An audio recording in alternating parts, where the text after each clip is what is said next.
Tony ایک چھوٹی سی چڑیا تھی جو بڑے پیڑ کے گھونسلے میں اکیلی رہتی۔ ٹونی بہت خوش مزاج تھی لیکن اس کے پاس کوئی نہیں تھی اور وہ اکثر اداس رہتی۔ ایک دن بارش شروع ہو گئی اور آندھی چلنے لگی۔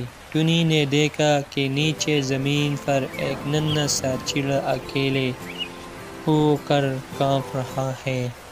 ٹونی کو اس پر ترس آیا۔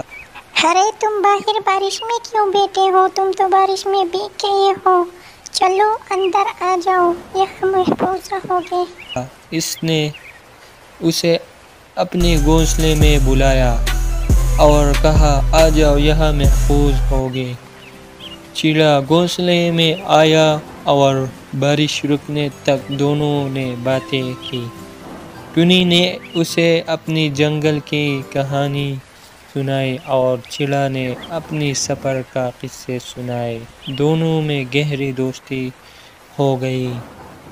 بارش رکنے کے بعد بھی وہ ساتھ رہنے لگے۔ اب ٹونی کو ایک بہتر دوست مل گیا تھا۔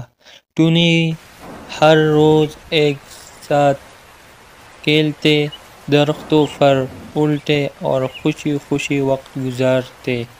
ٹونی کو اب کبھی تنہا کا احساس نہیں ہوا اور اس نے سیکھا کہ دوستی زندگی کو خوشیوں سے بھر دیتی ہے۔